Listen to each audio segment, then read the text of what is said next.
Grief isn't just about losing someone. Sometimes it's about losing who you used to be. You may be grieving about something and don't even realize it. Grief doesn't only follow death. We also grieve relationships, identities, dreams, seasons, and even versions of ourselves. In this teaching, I want to explore why grief is part of the human and spiritual experience, how it moves in cycles, and why accepting change is necessary for healing and renewal. So let me explain.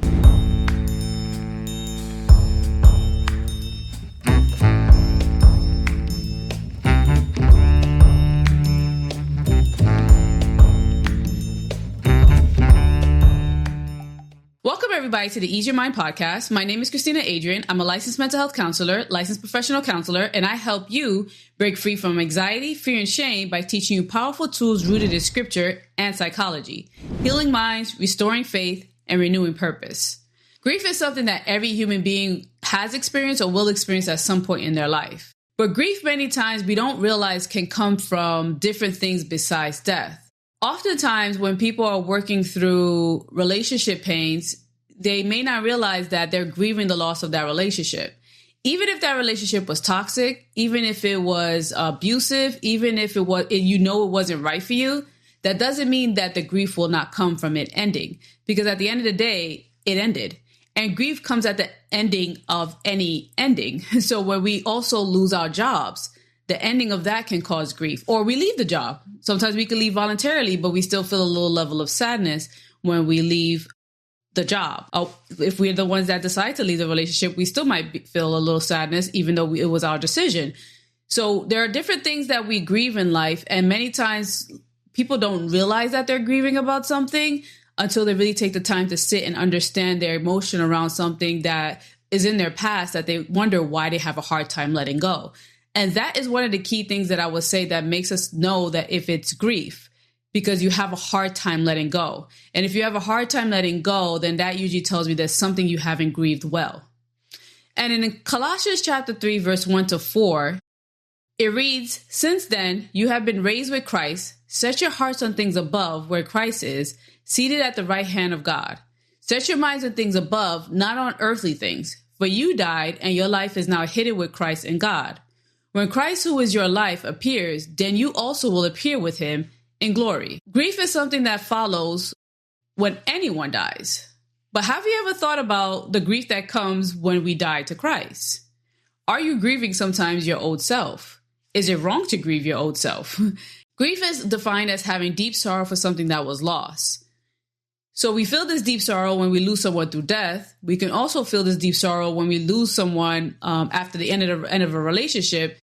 Because if the relationship was long and had that emotional, intimate connection, you're losing a bond, an affection. You're losing that connection, and that will bring some level of grief.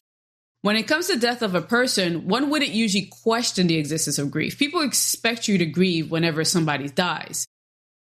But however, people don't really expect or sometimes make room for grief when it comes to the death of other things. When it comes to the death of relationships, friendships, when it comes to the death of the dreams you've had in your life, your goals, your ideas, or who you were. We don't typically tend to associate grief right away with those types of death. We usually just see it as a part of life and just try to move forward without really allowing ourselves to grieve what was. But when we don't grieve what was, that's one reason why those past things will continue to come up in our present. And then we might ask ourselves the question, why is this coming up for me? I thought I should have been over this by now. And even when it comes to a spiritual death that is spoken about in Colossians, when we die to our old self, there is a transformation period in between that leads to something new that can lead to something beautiful. Now, grief is something every human being will experience sometime in their life. People experience it to different degrees, and it affects everyone on different levels as well. Typically, the closer the relationship you had with somebody, the more grief you're going to feel if the relationship is lost or if the person dies. If the person is not that close to you, usually you're not going to feel that much level of grief. You might feel sad, let's say, if you go to the funeral to pay your respects. But however, there's not usually like a grieving that needs to be done afterwards. I have seen some grief at its worst, where it is as if the person who is still living has died along with the deceased. And this is sometimes the issue with when we don't grieve well, because many times it will rob us of our own lives when we are unable to grieve well about certain things, about certain losses. Loss will bring about change, whether the change is good or bad. So grief is part of the human experience. So to live well, we must learn how to grieve well. What's blocking your inner peace? Are you not sure why you feel stuck, overwhelmed, or disconnected? Do you have thoughts constantly running through your mind and ruminating and causing a lot of anxiety? Are you lacking peace in your mind, emotions, not understanding who you are, and struggling to understand the purpose in your life and who God called you to be? I created a quiz to help reveal the root cause, to understand what it is that needs to be dealt with. Is it coming from the mind and the way you're thinking? Is it coming from your heart and your emotions? Is it a soul issue or is it a spirit issue? This can help you to understand exactly where you need to begin your healing journey. Click the link below to take the quiz to start to see where your healing journey needs to begin. Now back to the show. Within my many years of practicing therapy, I noticed that grief plays a role in many different areas of our lives. As I mentioned earlier, we can grieve many different types of losses, and people can grieve not being the person that they thought they should be as well. Sometimes we grieve because there's a person that we know we could be, we strive for, we have these dreams and ambitions, and because we're not living as that person, we are grieving the loss of that person that we want to be, and we feel like maybe God created us to be, but you're struggling to pursue that purpose and that assignment in your life. Someone who have parents that are alive and well can still grieve not having the mother or father that they wish they had, or grieving the family that they wish they had. So sometimes people are grieving in their adult life about that mother or father archetype that they never had and don't realize it. And this is one of the reasons why there could be that struggle with accepting the parent that they actually do have, because there's a part of them still grieving that loss that didn't properly grieve that loss of not having the parent that they wish they had. Typically, if you had a pretty decent parent, this wouldn't happen. But usually if you didn't have that parent, that grief will come, because these are things that technically a parent is supposed to do. Most children, I would say very young age, have a maybe superhero type view of their parent. 2, 3 years old, you know that this person is there for you, or you believe that this person is going to always be there for you. But then what ends up happening is when you're growing up, you start to see more of their flaws. You start realizing like, oh, they're not really emotionally there for me, or worse, they're emotionally abusive and they're the one that's putting you down. And typically in those situations, there will be a grief of not having the parent that you wish you had, or the parent that you know you could have had. Because more times than not, you've probably seen other families and realize, oh, there's something not right here. Or you might feel some type of level of envy or sadness because you see a father or mother being there for their child in a way that you didn't get as when you were a child. So then a grief comes up about that should be paid attention to, so that you can grieve that well, because then that would also help you to accept the parent that you had. Because at the ending of grief is acceptance. So if you have a hard time accepting something, that usually could be a signal to me that maybe there's something there that you have not grieved yet, and you haven't grieved well. And that's why it's so hard for you to accept. Sometimes people can grieve not having children. So if you're a woman or man who've always wanted children, but it did not happen or occur, there can be a grief there that you've never had a child. Grief is constantly gnawing at us in different ways. And if we are unable to process this pain, and in some cases it can be trauma, this can keep us stuck, causing emotional and mental distress and keeping us behind. In any type of grief, there are stages that follow. The end goal is acceptance of what was lost, and the ability to let go of it. When we learn to grieve the old life before we came to Christ, that is when the newness God has for us will take root. Some of us, the reason why nature in Christ is not taking root is because we've accepted Jesus Christ with our mouths. We may have gotten baptized in the water, but we're not letting go of the old self. We are still trying to hold on to that old self and still haven't allowed it to truly die, so that we could be completely risen with Christ and walk in that newness that we are supposed to walk in with Christ. And when this happens, we may end up returning to what was. In psychology, it's often talked how there are stages to grief. Now, these are not hard rules, but I will go over some of these stages. And it's also not linear. So even though these 5 stages are often talked about, it's not expected that it will happen one after the other in a linear manner. Most of the time, it's expected that you're going to jump back and forth of these different phases at different times in your life. The only ones that I would say usually is, maybe even shock and denial. Because first I was going to say shock and denial obviously would be the first thing that happens. But hey, you never know. Somebody might actually lose something and get angry first, and then the denial and the shock starts to hit them. So yeah, none of these I would say are exactly in a particular order. But the 5 stages that I want to discuss is shock and denial, anger, anger from pain and guilt. Then there's the bargaining stage or the questioning stage. Then there's depression and sadness. And then the last stage is acceptance and hope. In there can also be some confusion that comes up when it comes to loss. But I would say that's a little bit similar to the bargaining stage, because the bargaining stage is when you're asking a lot of questions. And usually if there's some confusion, you're probably asking questions in your mind. So these 5 stages you may be experiencing or have experienced in some way or another. It can be hard to initially accept what has happened, which can bring about anger or regret or guilt. Many times when people are grieving, they are angry. So when it's the loss of a loved one, sometimes they can be angry at God. Sometimes they're angry at God and saying, why did this happen? Why did this person have to go?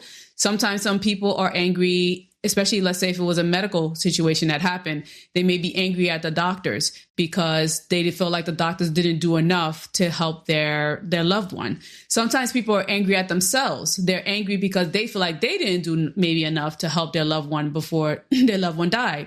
Or they're angry that they didn't spend enough time with their loved one before their loved one died. So anger, regret, and guilt are often common when it comes to loss, even the loss of a relationship. You might regret some of the things you did, some of the things you said. You might be angry that the person left. You might be angry that the person didn't want to give it another shot or another chance. So anger is a very common stage in grief, and it could be one of the reasons why it's hard to deal with whatever it is that you've lost. I'm thinking of some other losses. I mean, even with a job, I could think you could definitely be angry. People are usually angry when they get fired. Not everybody, but it could be some anger there as the decision that the company made. There could be some anger at the end of a friendship. Yeah, so there could be anger and regret and guilt many times when it comes to loss. So shock and denial are usually what we expect in the beginning, because usually once the loss has happened, typically there's a shock in getting the information, depending on how the loss happened, especially if it was a very sudden loss. And then sometimes the person can be in denial. Now, I've seen denial like just straight out, like the person just is not accepting the fact that this loss has happened. Then there are some times that though I've seen people who logically they know, especially this is more so I would say with death, they logically know that the person is gone, but there's another part of them that's like, I don't really fully grasp it. So that's a different type of denial. I would say that's a little bit more cognitive about it, a bit more realistic too, because cognitively you know that the person's not here, as opposed to someone who just is straight up denial and just acting as though the person is still alive, which does sometimes happen in the beginning. And nothing to criticize or judge, definitely not. However, that phase, if it lasts for too long, can of course be very troubling. Actually, all the phases I would actually say, if they last for way too long, it can be very troubling, and it can be a sign that something needs to be dealt with, a sign that something needs to be worked on, processed, that hasn't been processed. Often when we feel angry at ourselves because we felt that we could have done more or something different to stop it, this and many other things can also lead to the bargaining stage. So the bargaining stage is when we have all the questions. What could I have done differently? What could I have done differently that would have gave me a different outcome? Maybe I could have done this and changed that, and this would have maybe prevented this loss from happening. Why is this loss even happening? Why does my partner want to leave me? Did I really mess up the way that they're saying that I messed up? Maybe I could have said or done something differently that would have made him or her stay. When we have questions that cause us to wonder if this outcome could have been different if we had done something different, or if something else different had happened. Like if the doctors had gotten there on time, would this person have still been alive? The bargaining stage is when we have all these questions in our mind, and majority of the time, they're unanswerable. Like you don't know if maybe you could have done something differently to change the relationship. You don't know if maybe the doctors, sometimes, like this is not, for example, extreme cases where you know the doctors were negligent, but let's say that wasn't the case. It's hard to really say, like, could the doctors have done more? My long lost loved one? Most of the time, these questions, I would say, are unanswerable. It's always things that we cannot control because you can't go back in time. So to ask yourself, could I have done something differently? Could something different have happened to give me a different result? Is unanswerable because we cannot control it. And if we continue to ask ourselves these questions and get lost into these questions, This phase, I would say, more often time than not find that this stage is what causes people to be very stuck. Because when you can't get the answer to those questions, it's almost kind of like a cliffhanger to a movie. We don't like cliffhangers. Like most of the time when movies have cliffhangers, yes, they do it because it does keep us coming back.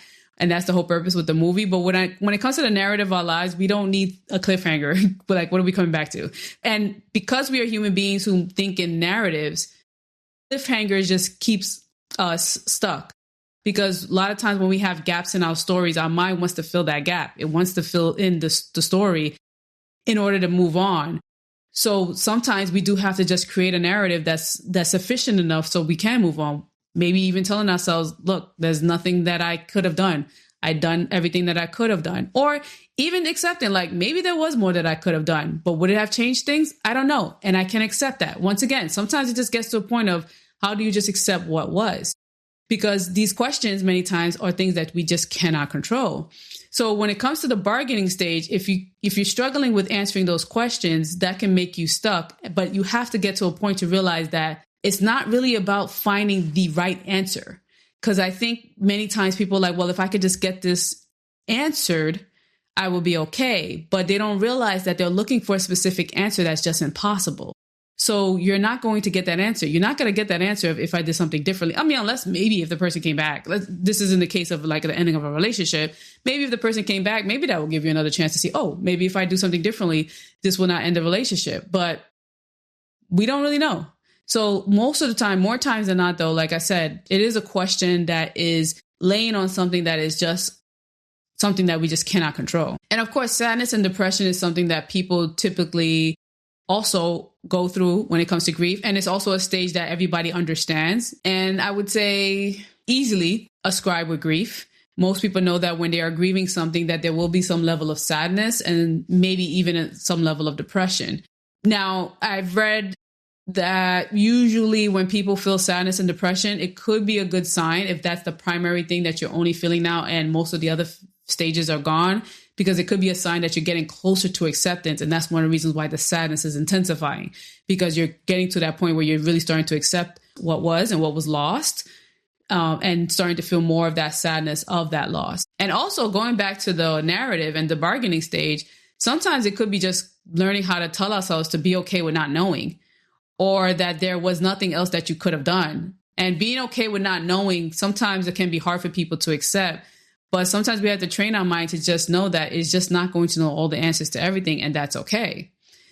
And this is one of the things that can also lead to sadness. The increase of sadness and depression could be because you're getting more to the level of acceptance. And the more you get into the level of acceptance, is probably because you're getting those questions answered. You're filling in that narrative gap, I should say, because is it getting answered? Well, I guess you could say it's getting answered. You're filling in the gap. You're not seeking a specific type of answer, but you're allowing yourself to close that questioning gap, that bargaining gap with whatever narrative that you're telling yourself that's allowing you to really accept the loss and be realistic about the loss.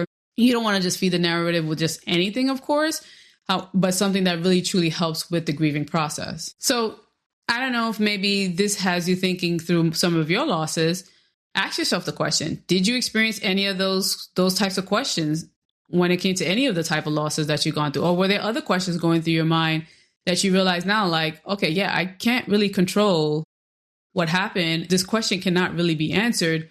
So now trying to work on how do you let go or fill that narrative gap. Ask yourself also, were you harmed emotionally? Sometimes the hurt and the grief that we're feeling is more towards the emotions that we went through the loss. So if you're thinking about, like, for example, an emotional relationship, sometimes we grieving a part of ourselves that we might actually hate. Sometimes when we go through abusive relationships, we get angry at ourselves. So that's one of the stages. We get angry at ourselves, we blame ourselves, and we like, how could I have let this happen? And there's a grief there of who we saw ourselves maybe were prior to, especially depending on if you had a very great view of yourself beforehand, or maybe just a healthy view of yourself beforehand. And then this abuse happened. It can really shatter your identity about who you thought you were. And then there could be a grief there of that person, of the person you thought you were. But if you grieve that well too, you can also become even better on the other side.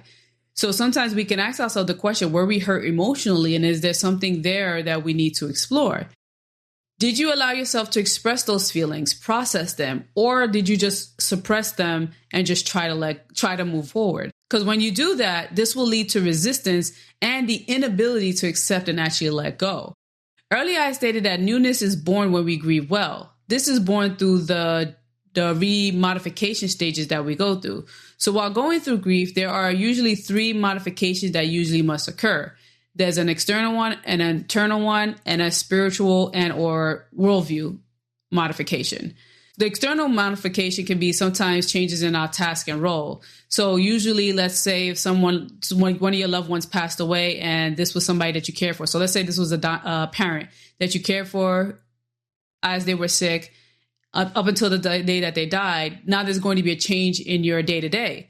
Because now you're not going to check up on them any day. You're not making them food every day. You're not helping them to get around the house or to bathe every day. Your external roles has changed, and that's going to bring some level of grief because any form of change pretty much brings grief. So when it comes to that external change and modification, we have to be willing or able to go through those modifications well and adjusting to the changes that the grief now brings to your life.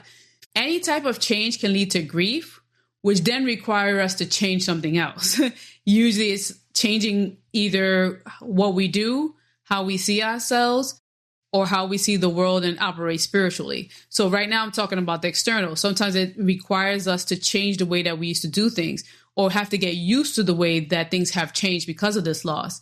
Another very common external modification that people might have a hard time accepting is not hearing from this person anymore, especially if this was somebody that you spoke to very often or every day.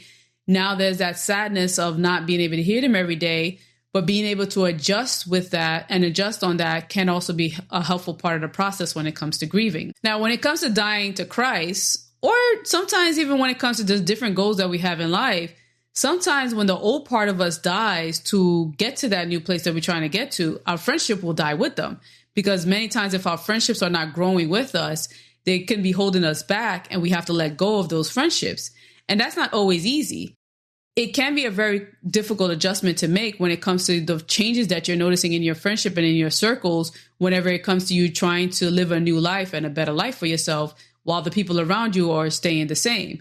But however, it is a necessary change, though. If you are trying to succeed in life, let's say you're an ambitious person and everybody around you is not ambitious, but you decide to just hold on to them because you can't let go of those friendships, that lacklusterness in your friendship group, that maybe procrastination that they all have or lack of ambition is going to eventually start to affect you. You might start to take it in and now you start noticing your ambitions are starting to minimize and your goals and dreams you're not really focused on anymore either. So you have to be willing to make that adjustment and let go of the old so that you can walk into the new. But are you willing to adjust to a world without the old? There are some old friends that we just cannot hang out with anymore because they continue to entice us to sin. That doesn't always happen. Sometimes people get saved and some people might have friends who don't, and they'll just continue to trying to entice them to sin. So it's like, what do? Do you keep these old friendships or do you learn to adjust and make more friendships that are able to edify you? You might still talk to those old friends, but you might realize I can't talk to them as often. And I definitely can't hang out with them as often. Same thing that comes with addiction. If you are someone struggling with addiction and you are trying to recover, you can't hang out with all the people that you used to do drugs and drink alcohol with. You can't hang out at that same house that you always got high in. You have to make those adjustments if you want to be able to pursue this new thing and become this new person, because you have to let the old go in order to get into the new. But within all those scenarios, there probably will be some level of grief because you are losing something, and you are losing something with that at some point had some closeness to you and attachment to you. So even though when it comes to trying to recover from drugs and alcohol, when it comes to being new in Christ, when it comes to just trying to be more ambitious and having let go of those old friendships, even though you know that these changes are for your benefit and for your growth, that doesn't mean you're not going to grieve the loss of the old. And the thing is, that's okay. It's okay to grieve. To grieve doesn't mean that you're doing something wrong. It doesn't mean that you're feeling something wrong. It just means you're just being human. You lost something and you are now feeling the sadness and grief that comes with that loss. Another modification we have to do is internal. Sometimes there are changes within our identity whenever we go through certain losses. Many times, if the person who died is very close to you, you may start to ask, who am I now that this person is gone? If you're close to a parent and they die, it might question who you are now because you don't have this parent anymore in your life. And sometimes when it comes to a divorce, or the loss of a career, those two things could definitely also cause one to lose their identity because now you're no longer a wife and you might question, who am I now outside of this marriage? Or if you lose a career, you might ask yourself that question, who am I now that I'm no longer a lawyer? Who am I now that I'm no longer a doctor? So many times losses can lead to us questioning our identity and who we are. Now, when it comes to losing your old self to Christ, you're supposed to take on the new identity of Christ anyway. And that's an identity that we shouldn't lose either. So that's an identity we could actually latch on to and hold on to because our identity in Christ should be with us for all eternity. Now, there are certain things in this world, though, sometimes we identify with them, and that's fine. If you were a lawyer, you were a lawyer. But sometimes we do identify with things a little too deeply, and that's another reason why it causes so much hurt. Because if you don't know who you are when you lose certain things in this world, sometimes that's also a sign that maybe you were just way too attached as well.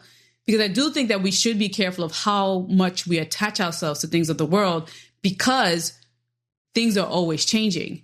And if we accept the fact that things are always changing, I think that also is what makes grief so much easier. And that's why when we come to Christ and Christ asks us to let go of things, that can also make it easier because we started training ourselves to not be so attached to things in this world.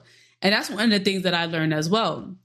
I learned how to not be so hard gripped on things in this world that is not of God. Many times when we lose certain things, our identity can come into question, which once again, allow yourself to lean into it. Define who you are now after this loss. Define who you are because you could create a whole new version of yourself that is better. It doesn't always have to be bad.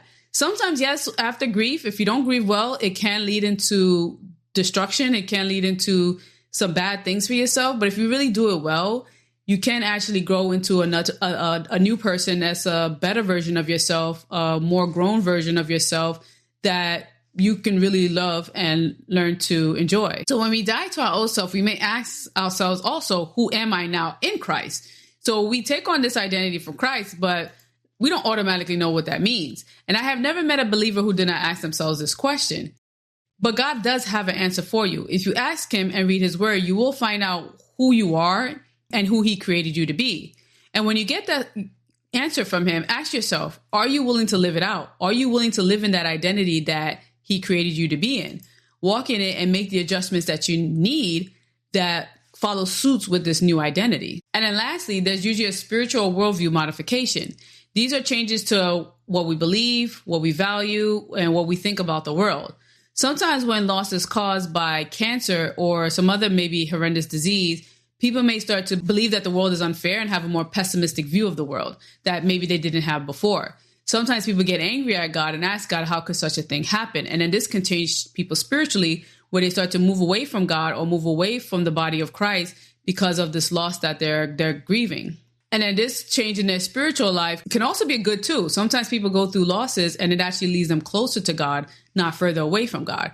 So once again, when it comes to any of the stages of grief and when it comes to any of the modifications and adjustments that needs to be made, it could go either way. So it can lead us to something beautiful and new and different that we can really enjoy.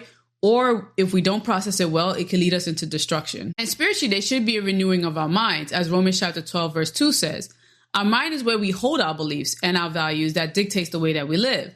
So during these modification stages and changes, the old beliefs should go and we should have new beliefs and values and assumptions that's more aligned with our new identity. So that has said earlier, you should ask God, who am I now? Who am I now in you? Who have you created me to be? What am I assigned to do? Maybe what is my calling?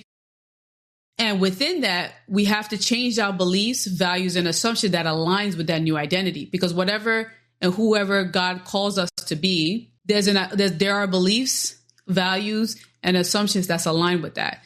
And most of the time, I would say all the time, our old self, our old beliefs, our old values do not align with who God wants us to be or created us to be, because that old self was built on the flesh and on sin. And that's not who God created us to be. God created us good, and he created us with a purpose, and he created us to have dominion on this earth. So a lot of our old beliefs, values, and assumptions have to change into what will support our new identity. Many times it's hard for us to walk in our new identity because we have beliefs that does not support it. So, for example, if you are someone who believes and are trying to be a professional, an entrepreneur, there are certain beliefs that an entrepreneur has to have. If you don't change those beliefs, then you're probably going to end up failing as an entrepreneur because you didn't change your beliefs, values, and assumptions to be one of an entrepreneur. Many entrepreneurs I know say that they have seasons where you just have to say no to a lot of things, even when it comes to good things and times with your friends and time with your family. Now, you might say, but those are things that I value, and it's okay to value those things. But however you value your growth, sometimes you have to be okay with saying no to certain things. But if your belief about that does not change, it could potentially affect what it is that you are trying to do and this new identity that you're trying to walk in. Just as an example, and it's not, of course, a general blanket statement, but however, every single identity that we try to hold comes with certain beliefs, values, and assumptions. And if we don't have those, then identity is going to crumble because eventually you're going to fall back to whatever it is that you really truly believe and value and assume. The behavior is not going to carry you for but so long. And this is one of the reasons why I always believe that behavior modification is not ever a good way to help somebody because you're always going to fall back on your beliefs.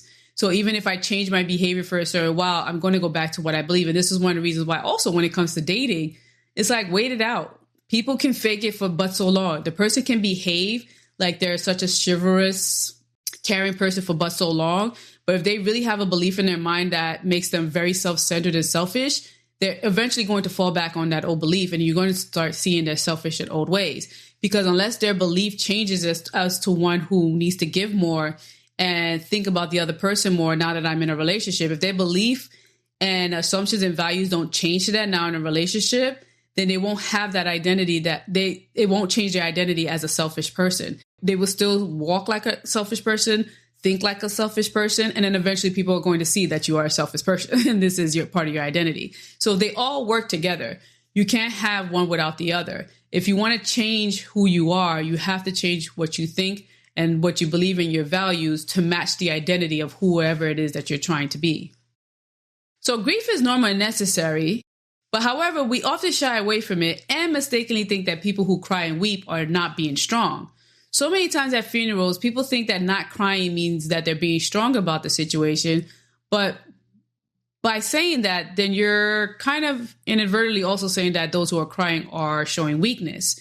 When men say they do not want to cry because they want to be strong for their kids and their family, but it's like maybe a healthy thing for them to see, for your kids to see, is that it's okay to cry, especially when it comes to something as deep as losing someone that was close to you.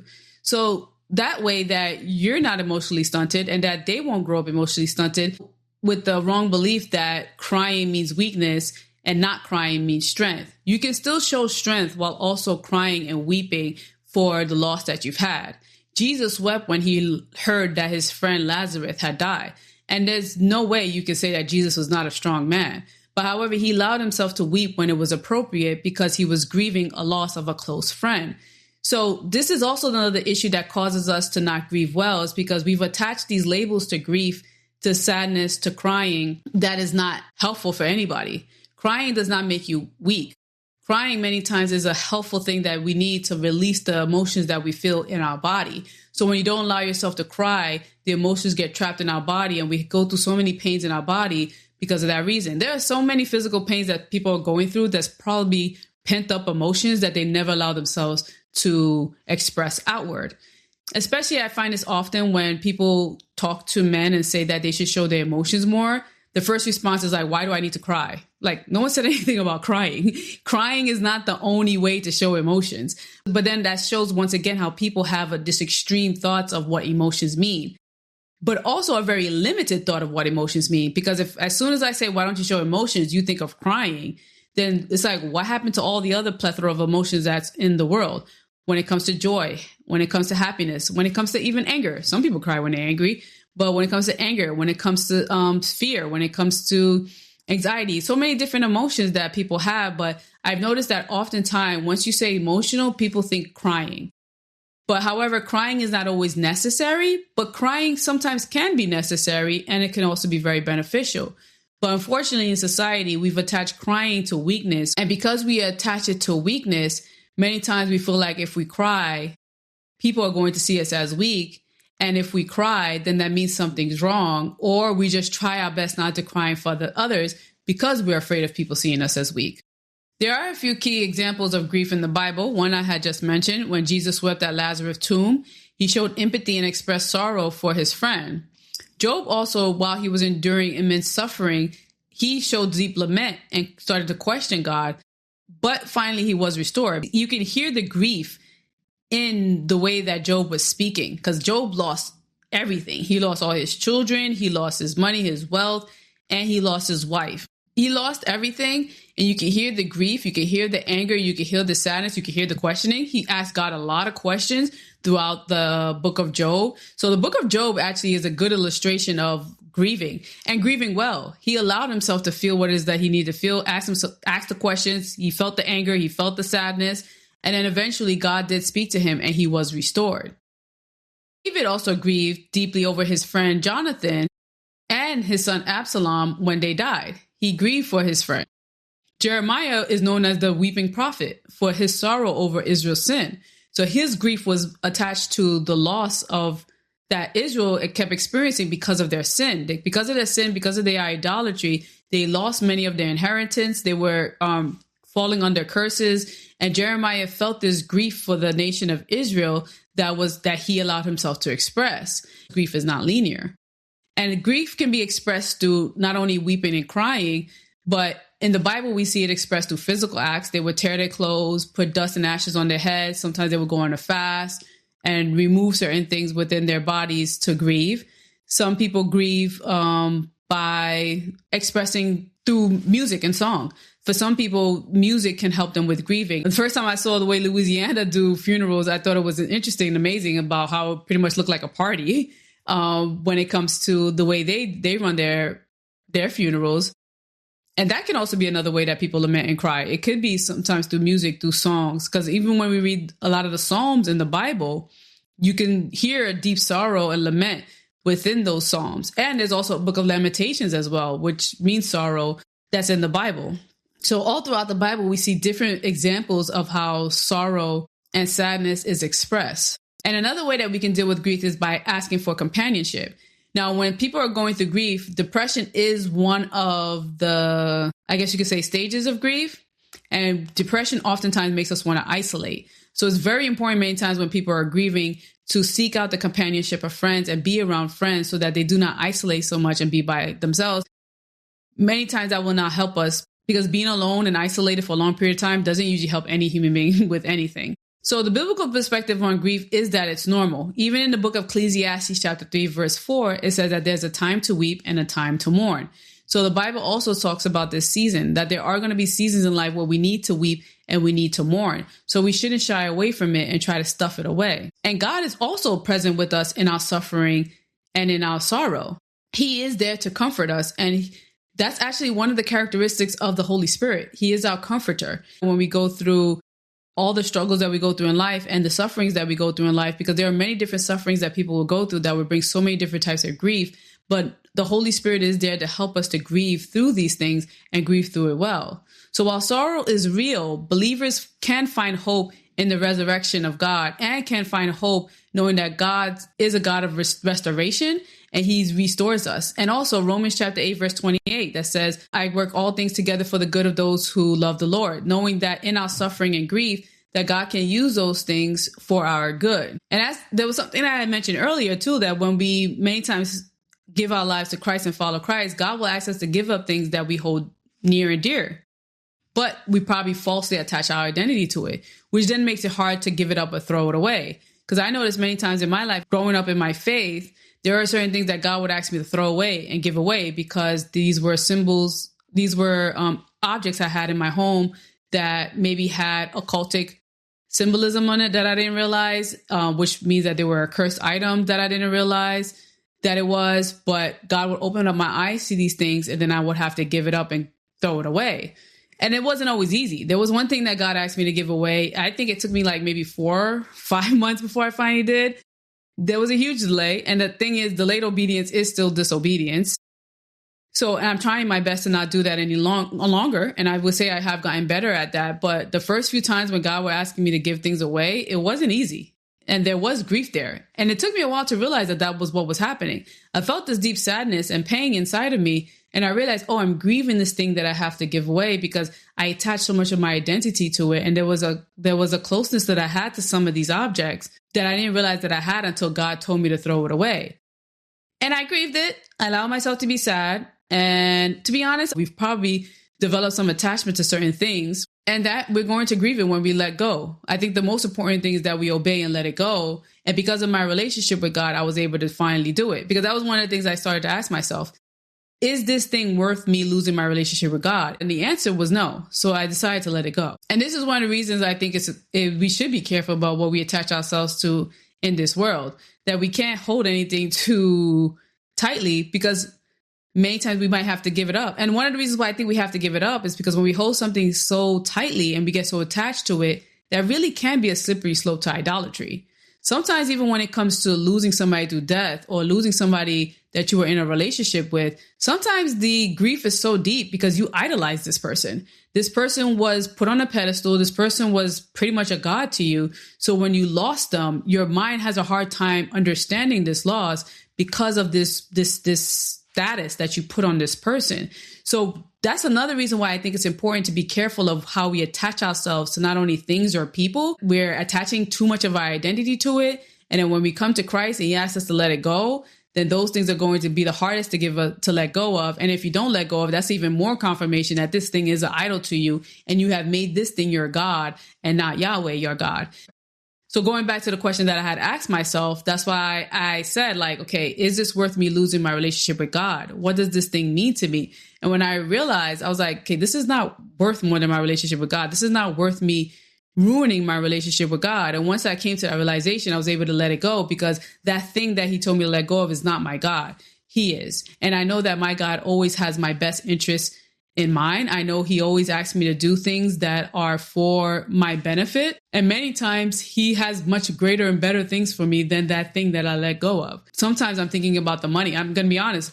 It was really about the money. It was about the amount of money that I spent on this item. And it was also about the amount of money that I lose by not even maybe being able to sell it.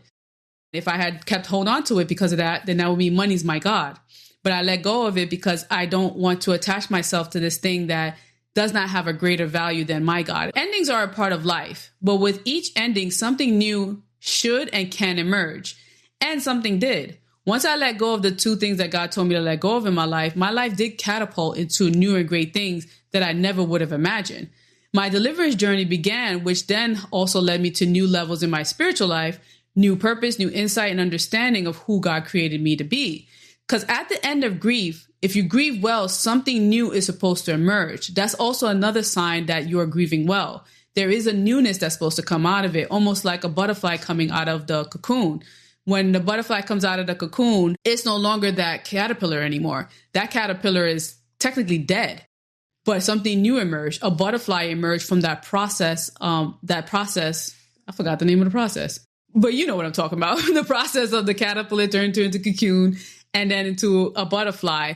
That process caused something new to emerge. And it's the same thing with us. Something new should emerge that looks much more beautiful and much more, I would say, even capable, because a butterfly can fly, a caterpillar can't.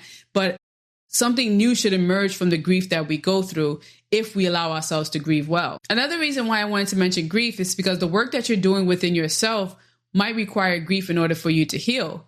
When you get delivered, when you work through the trauma, when you work through whatever other pain that you're working through in therapy, many times you're also having to grieve that old self that you are losing. That may be necessary. As you're learning to love yourself, as you learn to love God, love others, and walk in your identity and change your identity, you may have to grieve the old. There's always a letting go of the old. Even if it's hard stuff that you're letting go of or hard things that you're processing, there's still a grief there. A grief of maybe who you were or who you wish you were at that time. Grief is very important when it comes to our growth in life. In a book I read by John Bradshaw, he says something in there that I felt was very true. He said, to live well, we must grieve well. And I think this is true because life is always changing, and that change will always bring some level of grief. So this is why grieving is important for our growth experience in life, regardless of what type of loss you're going through.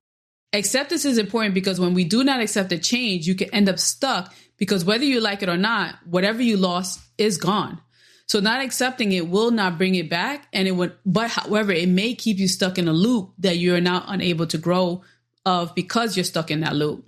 So ask yourself the question, why do I not want to accept this? What am I afraid of letting go of?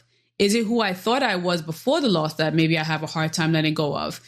Is there a way that I've attached my identity to this thing that's making it hard for me to let go of? And am I afraid to let go of that identity? Am I afraid of what this loss means or the meaning that I have attached to it? Endings are a part of life. And with every ending, if we grieve well and let go, something new and beautiful can emerge. Spiritually, when we die to Christ, our new life in Christ will bring something beautiful and glorious.